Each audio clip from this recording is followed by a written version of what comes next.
Morning, আজকে second day. ঘুম থেকে অনেক তাড়াতাড়ি উঠে গিয়েছিলাম, কিন্তু এখন বেরোলাম। এখন কটা বাজে? এখন বাজছে বোধহয় 7টা বাজে। এখন রিসর্টটা পুরো ফাঁকা, তাই দেখাতে বেরিয়েছি তোমাদেরকে। পুরো ঘুরে দেখাবো। আমি আর বাবা যাচ্ছি। এই যে কই গেল, এই যে ওই দিকে আমাদের রুমটা, আর এই যে ওপরের ব্রিজটা যেটা দিয়ে আমরা রুমে গিয়েছিলাম, এর নিচে এরকম অনেক দোলনা রয়েছে। সকালবেলা বাবা ঘুম থেকে উঠেছে, উঠে সিঁড়ি দিয়ে নামছে, ঘুরতে বেরিয়েছে। আমাকে বলছে আমার একটা সুন্দর করে ভিডিও তুলে দিত।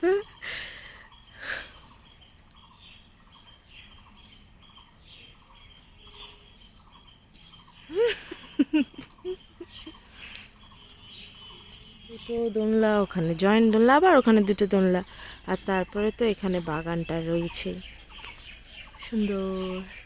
কালকে যা বৃষ্টি হয়েছে, আজকের এই আকাশটা দেখে অনেক বেশি খুশি। কিন্তু কালকে সাফারির সময় এই আকাশটা প্রয়োজন ছিল। ঠিক আছে, আজকের দিনটা ভালোভাবে ঘোরা নিয়ে কথা। কি সুন্দর সূর্যটা লাগছে। এখানে অনেক ফুল গাছ, অনেক রকমের ফুল গাছ। আমাদের ওরা তো কেউ ঘুম থেকেই ওঠেনি। বাবা লুঙ্গি পরে আছে। চলো গাড়ি দিয়ে দেখে নেবে। আমাদের ড্রাইভার কাকু এলো, বললো যে কাঞ্চনজঙ্ঘা দেখা যাচ্ছে, তো আমরা ওখানেই যাচ্ছি এখন।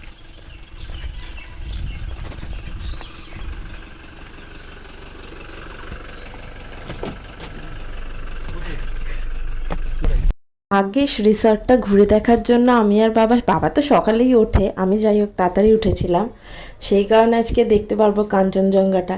আমি ভাবলাম কি যে কাঞ্চনজঙ্ঘা তো সহজে দেখা যায় না, যাই আগে দেখেই আসি, কারণ ওদেরকে ডাকতে গেলে আবার দেরি হয়ে যেত, তাই আগে আমি চলে গেছি বাবাকে নিয়ে। তো কালকে যেহেতু বৃষ্টি হয়েছে, বৃষ্টি হওয়ার পর আজকে এত সুন্দর রোদ উঠেছে, পুরো আকাশ ক্লিয়ার হয়ে গিয়েছে, ওই কারণে দূর থেকেই দেখা যাচ্ছিল। হ্যাঁ, আমরা চূড়াটা দেখতে পাইনি, সানরাইজের সময় যে সোনালি বর্ণ কাঞ্চনজঙ্ঘার সেটা দেখতে পাইনি, কিন্তু যেটুকু দেখা গিয়েছে ওটাই মানে মনের শান্তি। তো আমরা যাচ্ছিলাম মূর্তি নদীর কাছে। মূর্তি নদী আমাদের যে 7 পয়েন্ট ঘোরার কথা ছিল সেই দিন সকালে, সেই দিনই আমরা এটা দেখে নিয়েছিলাম সকালবেলা। আর কালকে বৃষ্টি হওয়ার কারণে নদীর জল বেড়ে গিয়েছিল অনেকটা। ওই যে দেখা যাচ্ছে কাঞ্চনজঙ্ঘার পাহাড়ের কিছু অংশ দেখা গিয়েছে, চূড়া দেখা গিয়েছিল আমাদের, পরে দেখাবে কাকু। ওই দিক দিয়ে একটুখানি দেখা গিয়েছিল, এখান থেকে দেখা যাচ্ছে ভালো।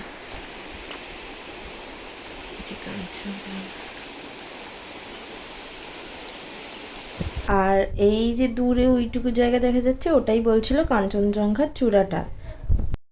নদীর চারপাশটা ঘুরে কাঞ্চনজঙ্ঘা দেখে এবার আমরা 3জন গিয়েছিলাম চা খেতে। তখন আমি ভাবলাম যে একবার দিদিদেরকে ফোন করি, যদি ওরা উঠে যায় তাহলে ওরাও দেখতে পাবে। এবার ফোন করার পর না, ওরাও মানে বলছে যে ড্রাইভার কাকুকে তাড়াতাড়ি আসতে বল, আমরা রেডি হয়ে নিচ্ছি। ওরা তাড়াতাড়ি রেডি হয়েছে, তোজোকে তাড়াতাড়ি তুলে রেডি হয়ে তারপরে আবার ড্রাইভার কাকু ওদেরকে নিয়ে এসছে। ওরা ওই চূড়াটা দেখতে পায়নি, যেহেতু সূর্য অনেকটা ওপরে উঠে গিয়েছিল, অতটা ভিজিবল ছিল না। ওরা ওই যে যেটুকু অংশ দেখা গিয়েছিল কাঞ্চনজঙ্ঘা, ওইটুকু দেখেছিল।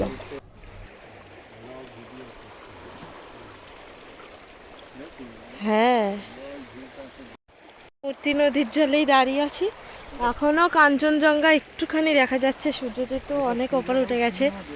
আর মূর্তি নদী, আর কাকু গেছে দিদিদেরকে আনতে। ওরা যে জানতে পেরেছে আমরা আগে আগে চলে এসেছি, তো ওরা বলছে যে আমাদের গাড়ি পাঠাও, তো ওরা গেছে আনতে গেছে। দেখা যাক, যদি দেখতে পাই তো ভালো, নয়তো কালকে আবার আসতে হবে। আজকে ওয়েদারটা তাও ঠিক আছে, একটুখানি দেখা যাচ্ছে, একটুখানি ওদের জন্য আছে। মা না, কি ভাল লাগছে জলটায় পা দিতে।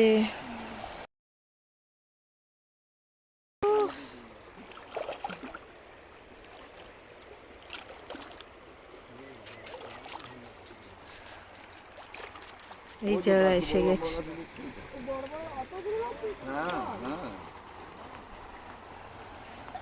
বর্ষাকালে মূর্তি নদী দেখে তারপরে 9টার সময় আমরা আবার রিসর্টে গেলাম, ব্রেকফাস্ট করলাম, করে নিয়ে 10টা নাগাদ আমরা সবাই আবার বেরিয়ে পড়েছি। আজকে যেহেতু এই 7 সাইড ঘোরার কথা আছে 7টা পয়েন্ট, তাই জন্য তো আগে আগে বেরাতে হয়েছে। আর এই দেখো জঙ্গলের মধ্যে থেকে যাচ্ছি, কি সুন্দর রাস্তাগুলো, জঙ্গল, খালি জঙ্গল আর জঙ্গল, রাস্তাগুলো এত ভালো। আজকে আবার অন্যরকম, আমরা যেদিন এসেছি সেদিনকে বৃষ্টি ভেজা জঙ্গল, আজকে আবার সূর্যের আলোতে জঙ্গল দেখছি। আর সামনে দেখ,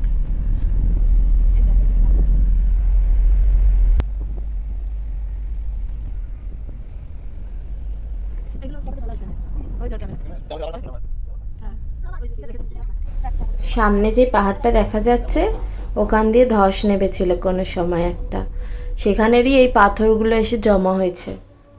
এই যে উপরে গাছগুলো দেখা যাচ্ছে এগুলো সব রাবার প্ল্যান্ট, এখানে রাবার চাষ হচ্ছে।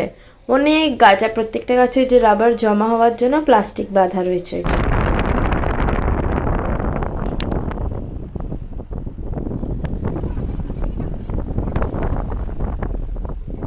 পাহাড়ের আঁকাবাঁকা পথ পেরিয়ে আমরা পৌঁছলাম গাইরিবাসে। এখানে ভুটান দেখা যাচ্ছে আর আমরা এখানে এসেছি ফটো তুলতে। এখান থেকে চা নেব, চা খাবে এখান থেকে, তো যে ম্যাগি খাবে, আর খিদে পেয়ে গেছে। ঠিক আছে, আবার পরে দেখা হচ্ছে। গাইরিবাসে অনেক ফটো তুলে নিয়ে তারপরে একটু কফি খেয়ে নিয়ে আমরা বেরোলাম ঝালং নদীর উদ্দেশ্যে। এখন আমরা যাচ্ছি ঝালং নদী দেখতে।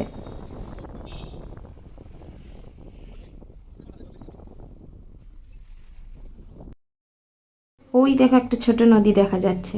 আর রাস্তায় যেতে যেতে দেখছি অনেক ধস নেমেছে। এই যে ধসটা নেমেছে না, এটা অনেক বড় জায়গা নিয়ে ধসটা নেমেছিল। তো আমরা যে রাস্তাটা দিয়ে যাচ্ছি বর্ষাকালে, সেই রাস্তা দিয়ে অনেক ছোট ছোট এরকম ঝর্ণা রাস্তার ওপর দিয়ে গিয়ে নিচে গিয়ে মিশছে। তো আমরা এরকম একটা ছোট্ট ঝর্ণা দেখতে পেয়েছি। এমনি তো ঝর্ণা দেখতে পাইনি, এই ছোটটা দিয়ে মন ভরালাম। আর এই হচ্ছে ঝালং নদী, দেখো এসে গিয়েছি আমরা। নদীর খালি দেখো একবার জলটা আর আওয়াজটা, মনে হচ্ছে দুধের সাগর লাগছে না, ওরকম লাগছে।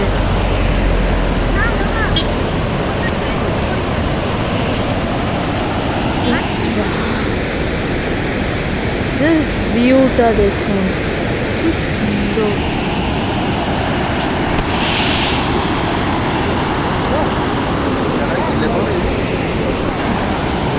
ঝালং নাম, ঝালং ঝালং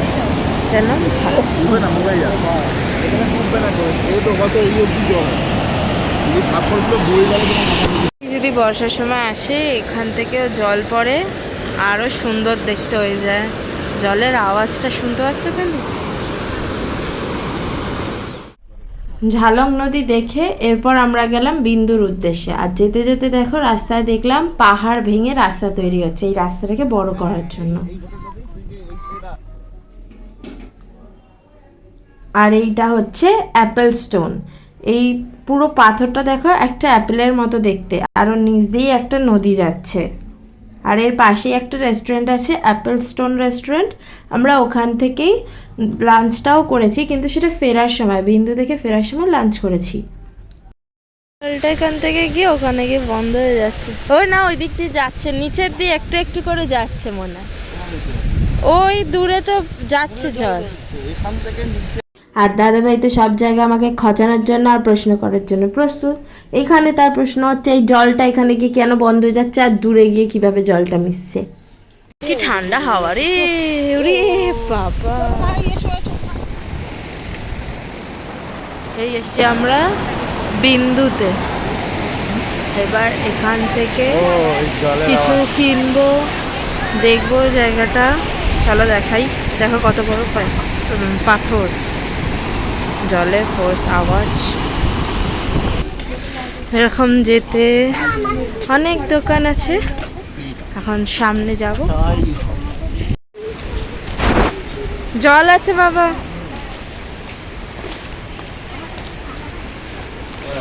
ছোট্ট করে মন্দির। এই যে উপরে লেখা দেখাচ্ছে ওয়েলকাম টু বিন্দু। ওখানে কি সুন্দর।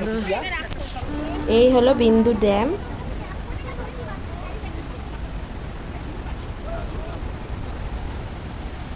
ওখানে গিয়ে ফটো তুলবে। এখানে অনেক অনেক দোকান রয়েছে। এখানে সবাই আবার জুতো খুলে আমরা আবার পাথরগুলোতে বসে সবাই ফটো তুললাম। ভুটান না, এটার নাম বিন্দু।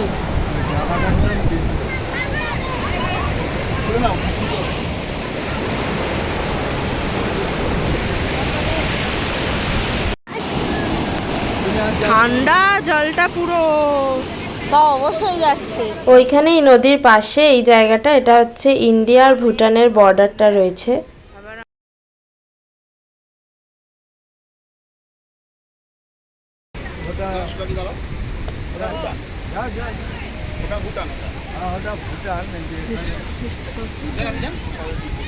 তারপরে আমরা ঘুরে ঘুরে এই দোকানটার থেকে কিছু লজেন্স কিনলাম আর এই ম্যাগনেট কিনলাম।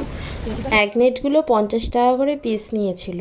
আর তারপরে গেছিলাম তোজো আর ওর বন্ধুর জন্য এরকম টুপি কিনতে। এই টুপিগুলো ছোট টুপি 100 করে নিয়েছিল। এই যে তোজোয়ার জন্য পিঙ্ক কালারের আর ওর বন্ধুর জন্য কিনেছিলাম। আর এটা পাশের একটা দোকান, এখানে দেখো শাল বিক্রি হচ্ছে, এরকম উইন্ডশাম বিক্রি হচ্ছে। এখান থেকে আমরা এরকম অনেক লজেন্স নিয়েছি।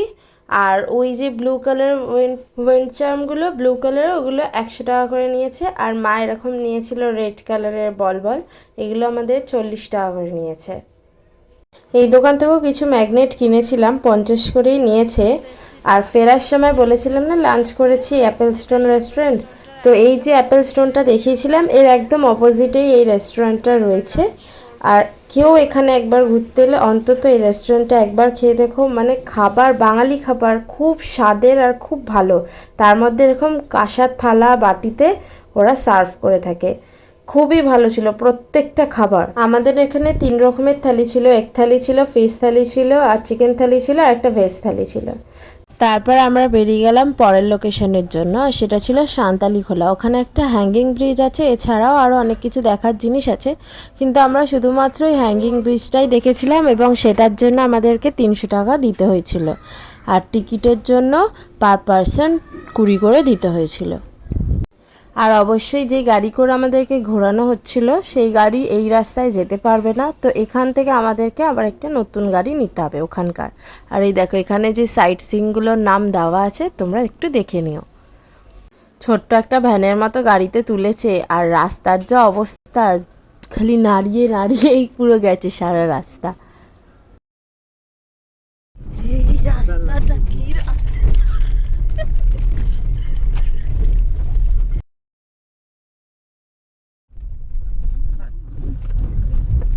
এই আমরা গাড়ি থেকে নামলাম হ্যাঙ্গিং ব্রিজ দেখবো বলে। এই যে সামনেই হ্যাঙ্গিং ব্রিজ, চলো যাওয়া যাক।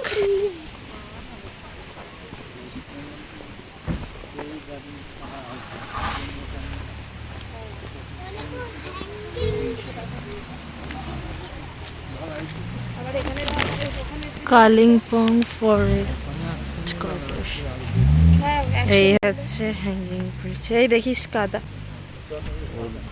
কি বানাচ্ছে, এই দেখুন হ্যাঙ্গিং ব্রিজ, এই দেখিস কাদা ও রিভার আসছে। ছোট্ট ওই দেখ তো, দেখ ছোট্ট ঝর্ণা কেমন দোলু দোলু দোলু দোল দোল খাচ্ছে, দোল দোল। উডের hanging bridge, yes wood hanging bridge. কেমন দুলছিস রে। এই ব্রিজটাই দেখতে এসছি।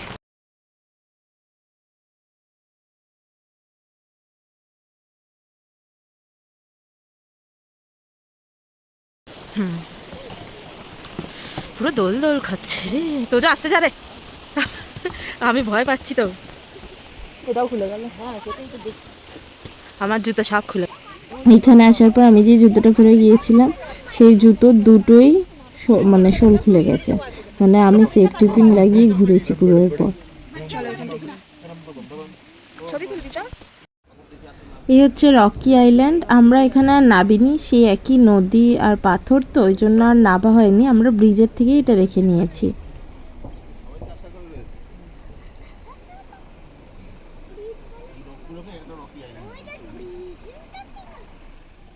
এরপর আমরা গেলাম সামসিং টি গার্ডেনে। আর এখানে দেখো ওই যে অপোজিটে ওটা ভুটান, আর এদিকে এই টি গার্ডেনটা যদিও টি গার্ডেনটা তো ঘন না, তো ঠিক আছে। ওই পিছন দিয়ে যে লাল আলো দেখা যাচ্ছে ওটা কাঞ্চনজঙ্ঘার চূড়াটা। সূর্য এখন অস্ত যাচ্ছে, সেই আলো পরে কাঞ্চনজঙ্ঘাটা একটু দেখা যাচ্ছে। তো চলো, রাত্রে আবার আমরা রিসর্টে পার্কেই থাকবো, তখন আবার ভিডিও করব। ফিরে ঢুকলাম 7টা বাজে তখন বিকেল। আর তারপর আমরা একটু স্ন্যাক্স খেয়ে আবার পার্কে চলে এসেছি চড়তে, কারণ কালকে আমরা 10টার সময় বেরাবো, কিছু আরে ঘোরার আছে, ঘুরে নিই, তারপর আমাদের বন্দে ভারত আছে 2:30-এর সময়, তারপরে তো বাড়ি চলে যাব। ওই জন্যই রাত্রেবেলায় পার্কে এসেছি। পিছনে ওই যে মা আর দিদি চড়ছে, আর এইখানে হচ্ছে আমার বাবা, তোজো আর আমি মিলে একটা দোলনা চড়ছি। এই যে হাই করছে। একমাত্র এই পার্কে এসে আমার মা বাবা সবাই মিলে কত বছর পর দোলনা চড়ছে। রাত্রেবেলা আমার মা দোলনা চড়ছে একা একা। তো আজকের মতো এটুকুই, আবার ফিরে আসব পরবর্তী ব্লগ নিয়ে, যেখানে আমরা দেখাবো আমাদের ডুয়ার্সের ট্যুরের লাস্ট দিনটা কীরকম গিয়েছে। তাই অবশ্যই সাবস্ক্রাইব করে নিও, আর লাইক কমেন্ট করতেও ভুলো না কিন্তু। Bye bye.